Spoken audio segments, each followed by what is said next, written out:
Right, guys, hello. Welcome to our Wednesday Live. It's very lovely to have you all here. We have the incredible Raphy with us, Raphy Mendoza. She is so creative, so inspirational, and I'm very, very, very excited about this. So, if we just take a couple of minutes just to introduce ourselves, you all know me. I'm Lara, founder of the Dice Hill Sanctuary. Um, yeah, we've all spoken before. And yeah, we've got Raphy here. So Raphy, if you want to just tell us a bit about yourself. Sure, sure.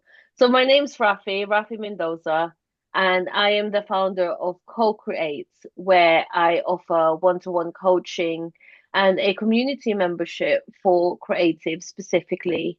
And my goal and overarching intention for everything that I do in my work is to empower creatives and artists to put their work out in the world and be unapologetic about it and have no apology for wanting to be seen and recognized and loved for our arts. And part of that mission is really driven by just this belief that ultimately our creativity as human beings and our relationship with that creative spirit is what we're going to hold sacred in our humanity in 500, 600, 1,000 years time when AI takes over. And where creativity for me personally is the ultimate spirituality. It's what has me to connect to myself, to my body, to my heart, to other people, and to my spirit. So that's what I do and why I do it. Amazing. Amazing. And what got you into the arts and coaching and that side of things? Yeah, yeah. Sure. I mean, I'll give you the medium-sized story. So, so, I mean, I've always been a painter. I've always loved art, even as a kid. And and and I'm quite fortunate in that my certainly as a child, my parents and my family did encourage creativity. Both of my parents were um very into spirituality and were very well read in different scriptures. They were both artistic, and my dad less so at the time, but he is now because he's been doing a lot of art therapy to recover from his stroke. But I could see from that experience that he was, he definitely had a creative drive within him. And both of my parents ran businesses, so I've been very fortunate in having a background in which creativity was valued.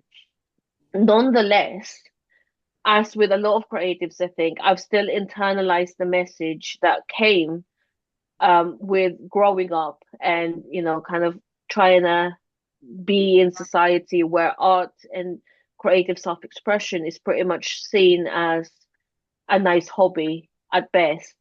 And even with my parents encouraging me, it's like it's a really good hobby to make you a well-rounded person, but it was never seen as like the thing that I lived for.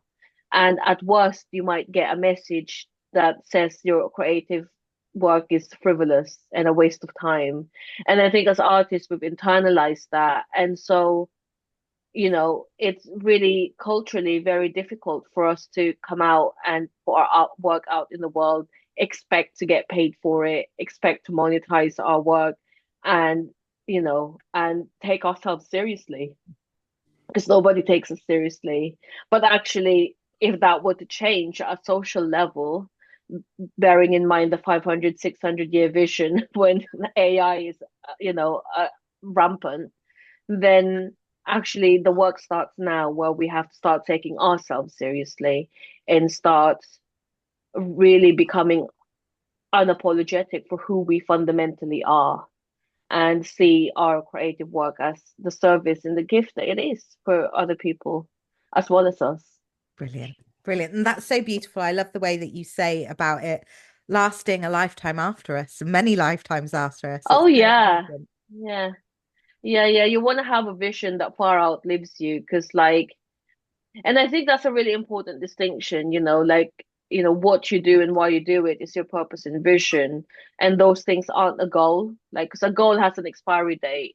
I'm gonna get this done by this time and earn this amount of money from it. Important things to have, but they expire, and you really want to have something to anchor yourself to that, you know, what it is in a bigger context that your goals are in the service of. So you mentioned a bit about your dad being Yeah. unwell and then using art therapy to kind of recover. Was it from a stroke that you said? Yeah, so my dad's an incredible person. I mean, he like very strange, but very incredible person. And he must be well into his 70s by now. And he when in back in 2020 2013, 2014, something like that, he had a stroke, and it was about 14 hours since the onset of stroke before he got medical attention. And so for all the textbooks, I mean, I know you study neurobiology, Neuroscience, yeah. neuroscience, like for by all textbooks, he shouldn't have made it past the 2 hour mark. Yeah. But he did. And I personally put that down to his commitment to his Tai Chi practice. He was a Tai Chi master. And so now, as he's recovering, he still gets up at like 4:30 in the morning or whatever it is, and he practices his Tai Chi movements. And he's been doing a lot of art therapy. And so you see on Instagram, his therapist and his team kind of like put pictures of what he's been doing. And when I was last in the Philippines, I caught up with my grandmother, who's his mom, and she said to me that when he was a child, like toddler, like preschool age, he was told off in class by the teacher because instead of paying attention, he was drawing, and he had never picked up a pencil since until he had the stroke. And then and now he's kind of like reestablishing that relationship with his creativity and in a very directly healing way, which is incredible. Yeah. That's a thing. Art therapy's a thing. So what do you think the connection is then between, the arts and health and well-being?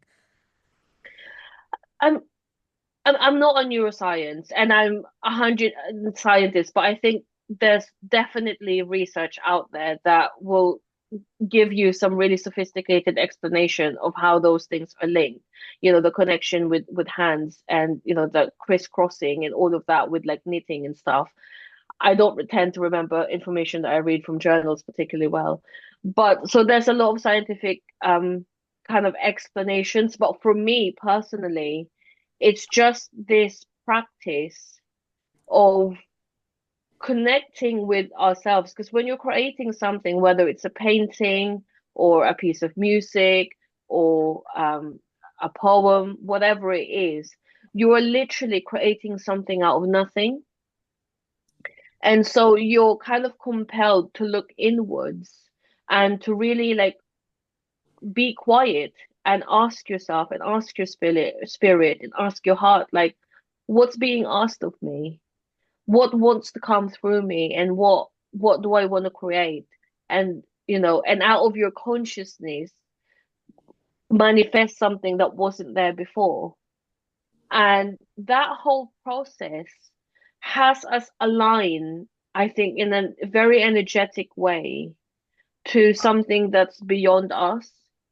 And it uses a part of us that's sorely underexerted in our day-to-day life. And from that we receive energy because we're connecting to something bigger. And more energy is more health. Mhm. And that's a very pedestrian way of translating what neuroscience tells us about this. But I'm curious, like while we're on the topic, like what, based on your background, like how does this relate with with the sciencey folk? The pressure. Um, Sorry. I would like to say I know I've no idea as yet. Maybe we're going to find out at the end of this year. Mm, No, we're moving on to more of emotions and stuff and how that affects your body mm, and the arts at the mm. end of this term. So we will get you back in and we can do a whole chat about that. That would be Oh, great. definitely. I think that would be so interesting. And one of the things that I can share about that is because you brought in emotions, is I often use a framework when I'm coaching people and giving training about the 7 types of rest. And because we're all, particularly as business owners, I think we're quite familiar with like physical, emotional, mental rest, or like, or mental, let's just say energy, because it's not necessarily about rest, but like those types of energy, like when you've been on the screen all day long, creating the back end of your membership site, like I was doing today, like that's a lot of mental energy exertion. But at the same time, like I'm physically underexerted because I haven't, done a lot of moving around. I've done a bit, but I would say I'm underexerted. And and there's a lot of emotions that you go through as a business owner. It's a freaking roller coaster. Yep. And so I think we're familiar with those kinds of energies, but there are four more that I don't think we talk about a lot, which is your creative energy, social energy, sensory energy, and spiritual energy. And they all work as like one system. And when I teach this, I link them to the 7 energy centers in the yogic tradition. So those 7 chakras. I'm not a trained yogi. I don't have a great academic experience of that tradition. But the reason that I map them over each other is because I find it so useful to connect to the body and have like a place in the body to focus on when we're asking ourselves, well, what, which of my energy centers are being underutilized? Which of my energy centers are being overutilized? And how do I want to rest right now? Like, what kind of rest do I need? And for each person, that's different. And fundamentally, your body will tell you. That's So, fascinating. Because when yeah, people normally talk about rest, it's right, I'm going to go to bed and I'm going to go to sleep. yeah, And yeah, there's just so many other ways that your mind and your yeah, body can get that nourishment and that yeah, re-energization. Yeah. yeah. And one of the things that I talk about, particularly to business owners, is we're all mentally overexerted because there's a lot of, especially when you're like a solo business owner, or even if like you're a CEO of some big fancy company, there's just like a lot of thinking. You're holding so many things in your mind, and we're kind of thinking all day, every day. And for me, the perfect antidote to mental exertion or mental exhaustion is creative energy. And so just spending time to either create something, which in itself takes up energy. So sometimes that's not right. And sometimes what you actually need to do is go and see a movie and have the whole cinema experience and not be like triple screening it with your phone and your iPad and and go to a gallery or go to a concert or just like sit down in a dark room, close your eyes and put on a record if Yeah. you do that, have records or whatever, and just sit and listen to music. Like how often do we do that? So we were speaking earlier, and I was saying about that assignment that I've been writing. And I Uh-huh. said, right, once I've got to like 300 words, I am allowing myself to go downstairs and put some music on and just dance around the living room with my dogs Yeah. Yeah, because yeah. that's enough to recharge me to sit back Perfect. and write the Yeah. rest of it. Um, Yeah. so even to me, that is rest for me. That's giving me Yeah. enough to power through. Absolutely.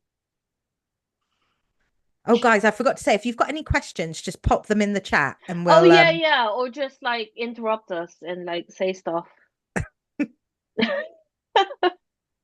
brilliant. And you were speaking Yeah. earlier, and what I really love about the message that you're putting out as well, you're really passionate about purpose and vision. Yes, yeah. So what does purpose and vision mean to you? I mean, in it's not what Forbes thinks it is, as far as I'm concerned. Because if you look on the internet and if you type in what's a business vision, Forbes will come up. Like I think like it's like the top one, and it would say something like, the vision of this company is to have a $2 billion revenue and have the majority market share by 2045. or even something more noble, like to be carbon neutral by 2025. But that's a goal. That's not a vision because it's got an expiry date. It's a really big, really important goal, but it's not a vision. And so for me, if I were to summarize it in a nutshell, your purpose is what are you doing? And what is the service that you're offering, whether that is a creative, as a human being, or as a business. And the vision is the why. So, for instance, if I were to take my own business, Co-Creates, my purpose is what what I'd expressed earlier about empowering artists to become unapologetic, put their work out in the world, and be seen and loved for their art. That's what I'm doing when I'm typing up my invoices, when I'm doing my taxes, when I'm setting up my membership site, when I'm doing my marketing, when I'm having a sales call, that is the point. That's what I'm doing. Everything that I do in the day to day is in the service of of that purpose. And then the next part, which is the vision, is when you zoom out and then you ask yourself, well, why? Why does it matter that artists are seen and loved for their art? Like, who cares? Right? And so for me, it's like, okay, my vision is that creativity inspires the human spirit, Yeah. and who does that serve? Well, humanity, frankly. And if I can get behind that vision, then then everything that I do has a context and a meaning that far outlives me, that is shared with others, because I truly believe that anybody who's done anything meaningful didn't do it on their own. And if you can accomplish the it on your own, then it just isn't big enough. And so having a vision that's so large gives your life like a real context and for you to on a day-to-day basis really be anchored to, like, well, what am I doing and why am I here? It's quite easy sometimes, isn't it, to get lost in, Yes. you think this is the way that you should be doing it, and then you get so Yeah. sidetracked, and it's like, hold Yeah. on, actually, is this ringing true to what I'm Yeah. actually here to do, what I want to do? Yeah. Yeah. Yeah. For sure. And I mean, I can give an example of that as well, like in my business. So it's a fairly new business, Co-Create. Before that, I was running a branding design agency. And the sensible advice would be to focus on my high ticket offers, like my one-to-ones, because that's going to bring in the revenue, etc. There's like a logic to it. And if anybody were to ask me for objective advice, that's the advice I would give. But internally, Yeah. like in my energy and in my being, I know I want to focus on the community. Mhm. The money will come later. I can trust that, because my heart's pulling me to just like create the membership, bring community together, build build a family, Yeah. build something that everybody can come together and be with each other, and then the rest will come. For any kind of like sensible business person, that's topsy turvy, Yeah. but it was what feels right, and I can stand behind that with clarity and confidence and certitude because I'm clear with my purpose and vision. Yeah. And you're doing what, as you said, you're doing what's true to your heart. And then Yeah, you're putting out the goodness, the kindness, the love, and yeah, yeah. the high ticket clients still come. They'll They'll come, come. they'll come, and they have been coming. Yeah. They have been coming, and yet my focus is community, Yeah. nonetheless. Yeah. So, but I'm curious, like now that we're in the topic of purpose and vision, like I'm curious to hear about you guys and what you're hearing from this, and if there's anything you'd like to share about your own experience and journey. Not to put you on the One thing I spot, but struggle with is I love being creative. I have tried every mm, craft under the sun. Um, but that's what I love doing, and so I find it really hard to focus it in a direction because I love flitting between everything. I don't quite know how to mm, direct myself because really I yeah, just sort of a business where I can make everything when I want. I don't have to yeah, have a yeah, certain product as if you were like I don't know if yeah. that's something I can do or not. It's is your frustrating. It's is your creative practice also your business, or do you have a separate business? I've got a normal job, yeah, but I'd love to turn my flits into something. Oh, and Turn your flits into she's so something. talented. So, so Yeah, talented. yeah, yeah. So, like, the one thing I would say to that is like having a purpose and vision doesn't mean choosing one medium either. So, for instance, with what I'm doing, I'm offering one-to-one coaching, so like working with people. I hope she's hearing this because she's frozen. Oh, I can hear you now. It's slightly breaking up. Okay, yeah.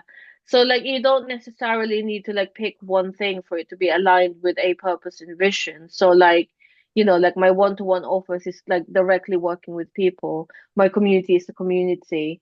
My painting is a painting. So when I put on an exhibition, I'm still living from the same purpose and vision, but that's not the same activity as a one-to-one conversation or facilitating a group workshop in my community. Yeah, And so you don't have to choose, you don't have to like box yourself in to like one creative practice or to one task, but it's like kind of inquiring into that deeper part of you where you're really becoming awake to and conscious of what is my creativity in the service of, and even your day job, that's all in the service of something. And if you look under the surface, there's one thread that's been following you your whole life. And and that's not job specific. So another example that might be useful is I yeah, think I spoke to Lara about this, but there's uh somebody that I admire, a public figure called Misho Kushi, and he brought macrobiotics, which is a Japanese philosophy based on yin and yang, that is applied to whole foods and applied to our relationship with nature and our relationship with our own bodies. And it borrows a lot from traditional Chinese medicine in terms of following the five transformations and the five elements to work with one's health and also the health of organizations and the health of natural environments as well. And his vision and his mission was to take that from Japan and bring it to the West in the US. But his vision was one peaceful world. And his way of doing that and his belief was that if everybody ate in this way and everybody related with their environment and with nature in this way, people would be well and healthy and peaceful in themselves. And if people are peaceful in themselves, we would have one peaceful world.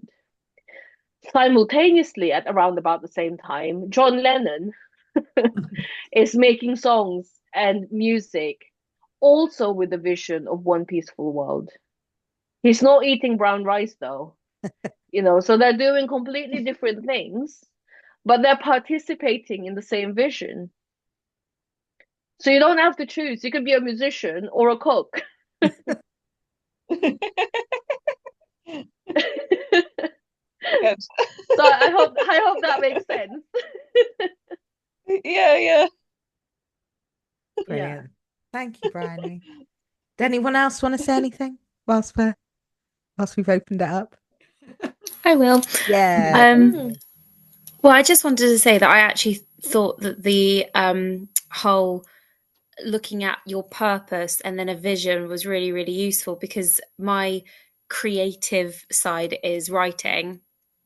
Mm, But my normal day-to-day job as a teacher, and even though yes, there are parallels between the two, I feel like they are very separate because my teaching mm, takes up so much of my physical and mental and emotional energy that it sort of takes away from my creativity quite a lot. But mm, when you were talking about what is your purpose, I was sat there thinking, oh, well, as a writer, is there really a purpose? Because a lot of people do just see it as a hobby, especially because I already have a day job. But I just wrote mm, down the word storyteller. And as soon as you then said vision, why does it matter? Which mm, is something that I've always struggled with. I'm sort of like, I don't really know what my vision is. I don't really know why I'm doing it. I'm just doing it. But I actually just wrote down something which I'll share with you. I just wrote down, humans are a collection of stories. We need stories to stay alive. They ignite our spirit. So I just thought that was really Yes. helpful to Yeah. reframe it like that. So thank Yeah, you. yeah. Oh, you're so welcome, and thank you for sharing. But that's exactly it. And you're doing that when you're with your students as well, and you're doing that whether you want to or not when you're with the cashier at Sainsbury's, because that's just your energy. That's just who you are. And and if you can own that and be so unapologetic about that, imagine the stories that you can tell, Thank you. So yeah, thank you for sharing. Brilliant. And with keeping with the authentic kind of true to ourselves topic, Mm, um, how would you say that you find things like your identity and being authentic to that? yeah, it's an interesting question, right? Because like identity is important because it's how we communicate who we are, and it's how we language ourselves, and it's how we present ourselves to the world so that we can be seen and gotten. But my view on identity is it's like they're like your clothes, like in your makeup. So when you've got like a brand identity or even like an identity as a person, that's a way to communicate your purpose and your vision and who you are as an energetic spirit being, which I believe all humans are. And your identity is like your clothes. It represents who you are. It represents, you show up to an interview in a particular way, and you go to bed looking a particular way. You show up to this container in a particular way. But your clothes aren't who you are. You can take them off and you can put them on. You have a wardrobe you can choose. Um, but your wardrobe is limited. You can't just go into somebody else's wardrobe and come out looking like you, and it wouldn't fit. It wouldn't work. And so your identity is that. The beauty about it is that it grows and it evolves with you. And I think where I'm trepidatious when talking about identity is people can sometimes get really fixed on this is my brand identity, Mm. or this is what I'm like, and this is what other people are like, this is what this city is like. And while all of those things aren't wrong or untrue, the fixedness about it has us see ourselves in a very narrow way, and Mm. then there's no room to grow, and then there's no room to evolve, when in reality you can like get a stylist and completely change your wardrobe if it Yeah. fits who you have become. Does that That's make what I sense? struggle. That's what I struggle with because as a creative, it feels like you have to Yeah. have have like like a brand, a certain thing to be successful. Everyone's always told me you have to like channel it into one area or something. Um, Mm, so that's something I've always struggled with. yeah. So being able to And walk into like you said, like a wardrobe, just being able to yeah, change your clothes from time to time yeah, is good. yeah. And that's the thing, it's not like there was anything wrong with the advice that you got. Like, it is useful to have a uniform. It is useful, but it's like Yeah. and you can see like the people that I admire the most in business. If I look at their Facebook profile from 2017, it's not the same profile that it is now. Mm. And to be able to show that growth is actually a really powerful thing. And it's not a case of like being in fancy dress every day. That's not, I mean, you could, but like that's not that's not quite what I mean. But like your style can evolve with you, and if you're clear on that purpose and vision, the way it evolves will be authentic and it will make sense. I love that. It's kind of like Yeah. what we say about emotions. When we feel a certain emotion, we aren't that emotion. Yeah. It's a passing thing. It will evolve, it will Mm. change. You will feel something else, But as long as you stick to your core values, that's what matters. Exactly. And your purpose and vision gives you access to your values as well. Like for Zoe, stories is one of your values.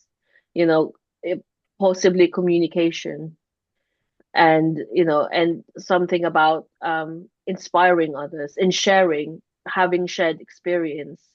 So, I mean, I've known you for like 36 minutes, so that won't be like the most accurate list of values, but it would be in those areas. And that's clear to me in such a short time because you've expressed your purpose and your vision in such a clear, authentic way.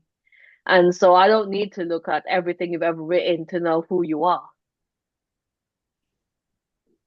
And she is an So incredible writer. I am so I excited totally about believe these it. novels that are coming out. They're going to be amazing.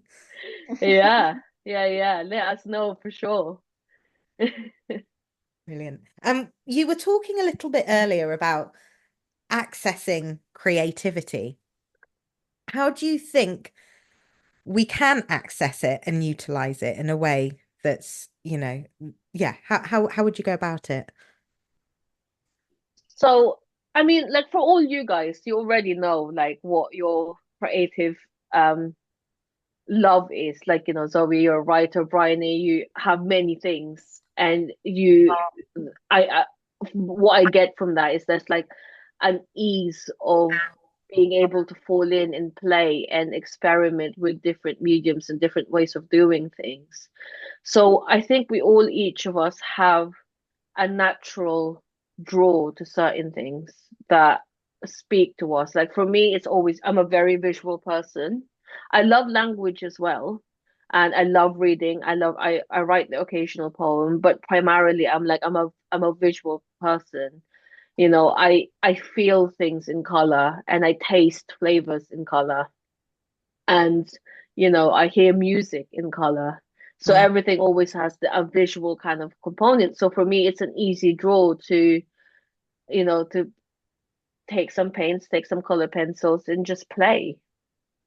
And whereas for somebody else it's like the play on words, like puns and where words come from, etymology, like and particularly musicians, like lyricists, they're incredible with what they can do with words and combining that with music. And so it's really like finding the area where you can feel a natural pull to play.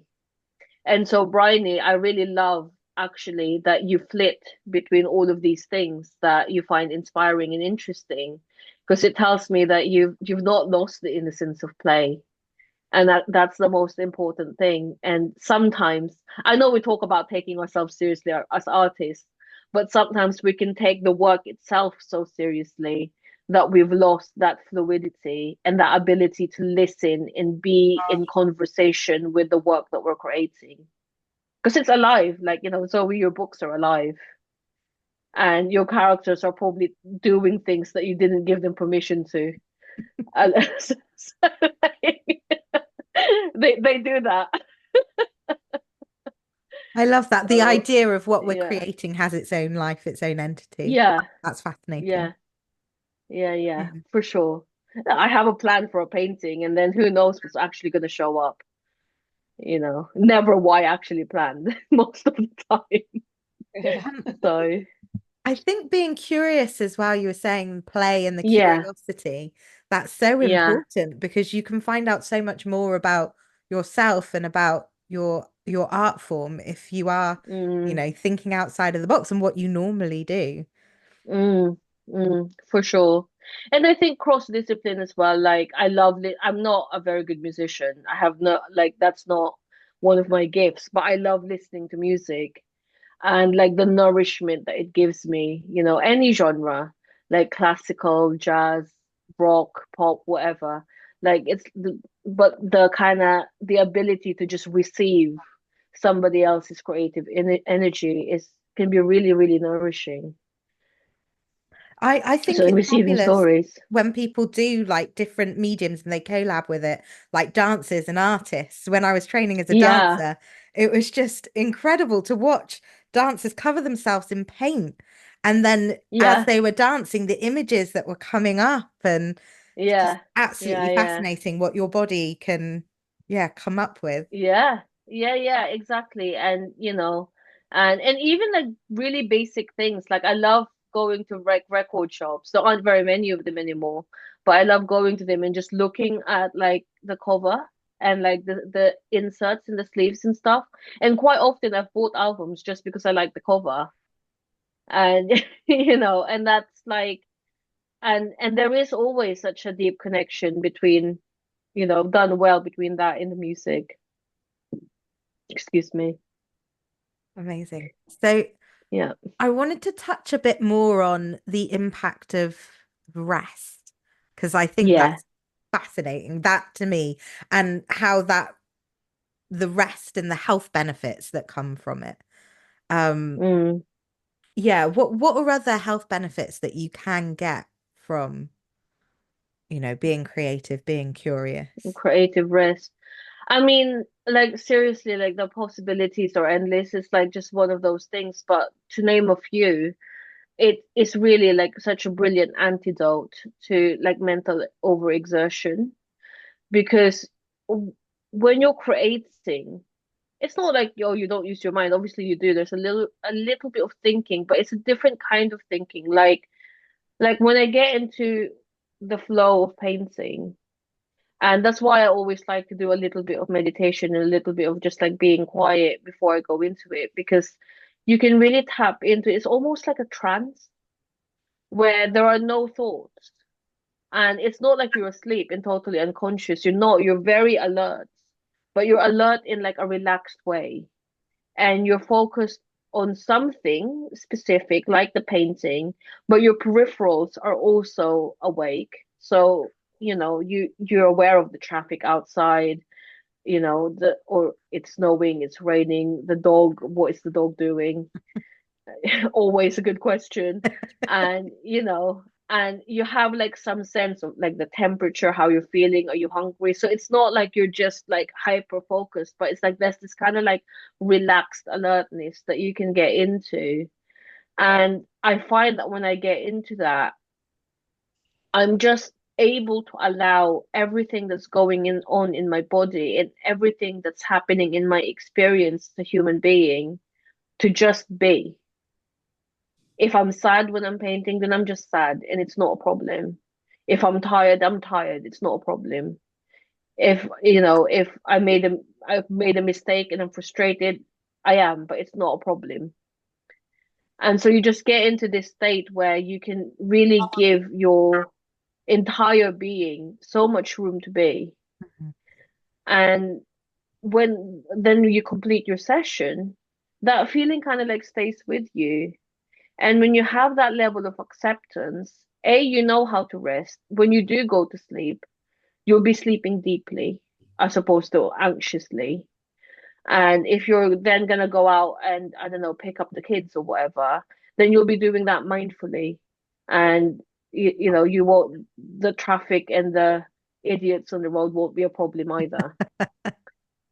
And so that, I mean, like that's like one thing, but I think that's like a really big thing that I think creativity can give us.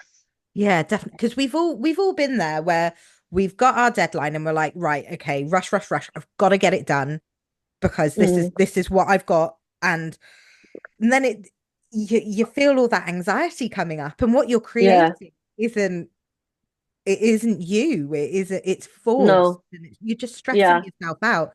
Then you're probably going to have to go over it and change things yeah. and And then you're wondering who the hell wrote this. yeah, it's completely other person. Yeah. Yeah, So yeah, sometimes just allowing that flow and allowing that peace to come in, and just whatever yeah, comes at that moment, and that's what's right and that's what's supposed to be here. yeah. Yeah. So I really encourage people who, even if you've got like a full-time job or a business that's unrelated to your creative practice, have a creative practice and prioritize it no different than you prioritize getting 8 hours of sleep or getting a good 2 or 3 good meals inside of you every day. Prioritize it like you prioritize having a shower, or having going out for your exercise or your walk, going to the gym. it's no different. I can So really tell yeah, in myself if I've focused too much on one side of my life and I yeah, haven't take because I stopped dancing for a very long time because it just hurt too much mm, to, but when I got back in that studio, it was God, it was like fireworks went off. yeah, yeah, My yeah, whole life just exploded again and there was sunshine. I was putting on my shoes and I was happy. I was walking into that office and I was like, yes, I can do this because yeah, I've connected again to that creative space. yeah, yeah, yeah. It is deeply nourishing, and I don't think it's more important than having a good meal or getting good sleep. It's just as important, but as a society, it's so overridden by everything else.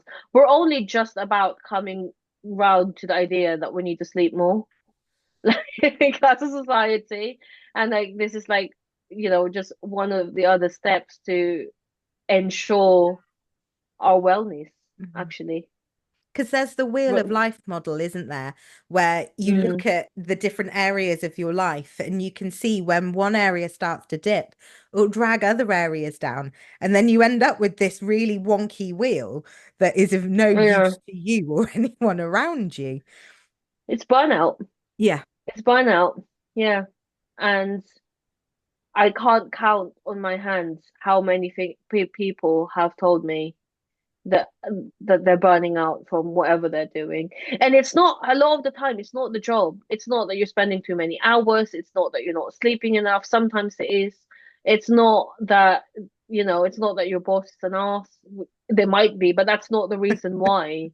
It's because somewhere you're so misaligned with what you're here for.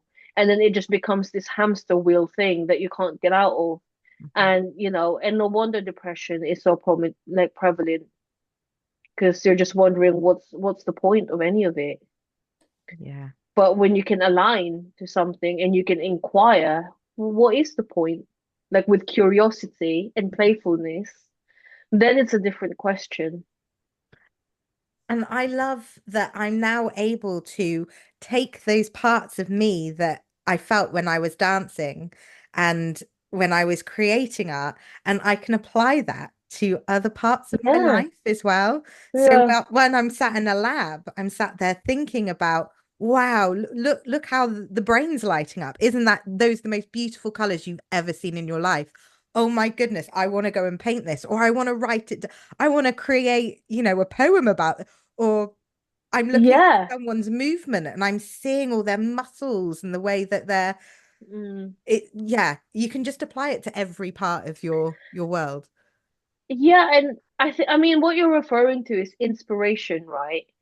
And like, because you're just inspired by your like day to day. But the word inspiration is really interesting, so I do like to play a little bit with language, because like inspire, it's like spirit enters, it's the entering of spirit. So like when you're inspired, spirit is talking through you, spirit is working through you. And so when we listen to something like a piece of music that just stops us in our track, and you're like, whoa, what the hell just happened? That was spirit talking. And when you see the parts of the brain lights up, like, and to be so excited about that, that's spirit talking. And so, the world of art and science are not really that divorced. I mean, they never were. In the Renaissance, they were the same. And then the Industrial Revolution happened, and then we've got this separation, and creativity only matters when you're innovating something for technology. That's our paradigm now.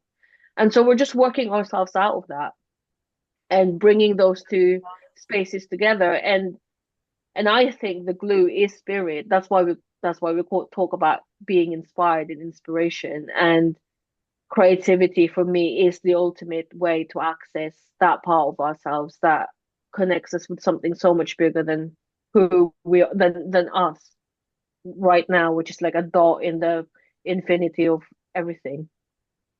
I love it. I can just feel from everyone as well that there's these little like moments of like it just it hitting and people getting it. That's just incredible the way that you've just explained it. That's fab. Does anyone have, I've just noticed the time, does anyone have any questions for Raphy or anything that they wanna share about their creative practice, or because we've got her here, let's use her. This is exciting. I just Yeah, go wanted to for it. say, it's not really a question, but I just wanted to say when Lara said then, oh, I just have a feeling that people are really getting to it. I wrote down, I feel like I'm getting my creative spark back. It's like a physical feeling when somebody has like inspired me to get back into something. And I was getting that feeling as I was sat here. I was looking at my notebook thinking, oh, I think I'm going to do some writing after this. So just want to say thank you so much. This has been amazing. You're Yay. so welcome. I'm so happy that you've got that experience. Thank you for sharing. So Raphy has kindly offered us two freebies that we can have access to. So there's one that's about the seven energies that you were talking about, and there's Mm, one about, it was it journaling for creative block? creative block. Yeah. Shall I say a little bit about each one? Yeah, yeah, Yeah, yeah. good. Yeah. So you're very welcome to both, and do with it what you will. The meditations are so I created like a mini training in my membership that goes into depth about the seven energy centers, and the seven types of rest. And each one comes with a meditation, which I'm gonna give to you for free. And it's just a really good way of focusing, because I'm not like a very good meditator. Like I can't just sit there with nothing for like hours. So I often need to focus my attention on something. And for me, connecting with my body is the most effective way to silence the mind. That's exactly what Lara and I were talking about in our one-to-one session earlier. Yeah. And so when you can connect to parts of your body, then you can kind of like enter that space of connection. And it's a really good thing to do before you start your creative practice, or when you feel like you just need to figure out, okay, Oh, um, you just need to figure out, I'm tired, I don't know what kind of rest I need. This is a really good way to kind of get in touch with yourself. So those are seven meditations. You don't have to do all of them all at once unless you want to. Even I couldn't record them all at once. So, and then there's the 30-day journaling guide to clear your creative block. I don't get the sense that any of you are feeling creatively blocked, but for anybody who might be watching this on the replay or like at some later point in the future, it's delivered as a daily thing. So you get an email each day. It comes into your inbox 6 a.m., whatever your time. And it just prompts you to really look at, like how are things right now? Because sometimes when we have this kind of like conversations with ourselves, like, oh, I'm feeling creatively blocked. It's like, what does that actually mean? And so it starts you off there, and then it guides you a little bit into, kind of defining, expressing, exploring your purpose and vision. And then it takes you a little bit deeper into other areas of your life that may look like it has nothing to do with your creativity, and then it kind of like brings you back to, okay, are you still blocked? Because like we just looked at your whole life over a period of 30 days.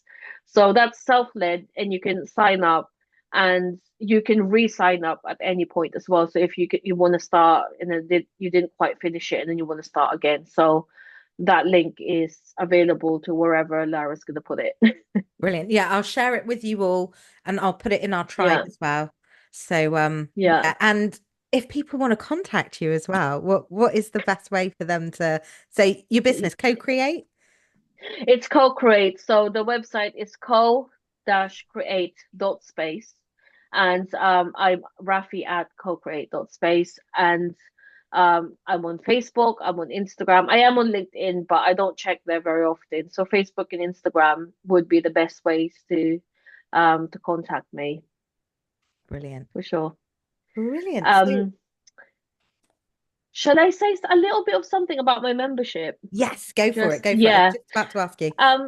Because I was just thinking about you guys and all of your like creative passions really. And so my member we're currently, it's not launched yet. It's launching on the 30th of October, and it's the founding members launch. So if you do decide to sign up, you will get a very reduced rate compared to the public launch, and you'll keep that rate for life for as long as you remember.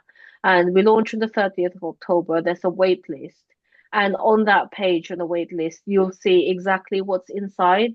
We have a community hub where you get to meet other creatives. You find people you can collaborate with. We were talking about collaborations and kind of cross disciplines earlier.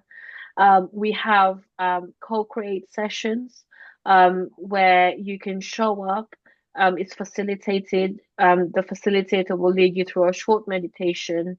You can set your intention and then you just work on your creative project for that 90-minute or 2-hour period. So it's like sacred time for your creative practice. We have a resource library full of things like this for me and other people. And we have guest expert talks as well. And each month, I'll also be running a live group coaching session where you can bring whatever you want to bring. Maybe it's practical, maybe it's more internal stuff, and we'll just support you inside of a really safe container. So that's gonna be launching at the end of the month. And if you're interested, I think Lara's got the link to the waitlist as well. Yeah, I have. I have. Yeah. Oh, Raphy, this has been incredible. Absolutely incredible. I've learned so much from you just in this 1 hour. So I think everyone Thank should you. get in contact with her and we and use her knowledge, use her inspiration, use she's just brilliant. Um, Fab. So is there anything else anyone would like to say? Well, Oh, Raphy, thank you very much. Sorry, Antoinette. no, that's okay. Carry on. No, I was just going to say thank you very much for your Oh, time and thank you yes, I join you in saying thank you for because, Raphy, there everything were you. three words that stood out, three words that you uttered, and that was clarity, confidence, and certitude. Because I certainly feel that when we apply it to different things that we're doing creatively or otherwise, if we check in with the three, Mm. then you start to feel really good. Yeah, You know you're moving on. You see, the legacy might not be tangible. Your that's right. legacy might be something else altogether. That's right. Yeah, so that really came home to me, and thank you for that. You're very welcome. Thank you. Brilliant. Right. Well, ladies, thank you so much for joining us. Thank you, Raphy, for being here. It's been incredible. Yeah, and we might get her back. She might come back and speak to us again, and that would be amazing. I'd love to. I'd love to come back. Epic. Well, right. Everyone, have a good rest of your evening, and yeah, we'll speak to you all soon. Thank you Thank guys. Take you. care. Thank Bye. you. Bye.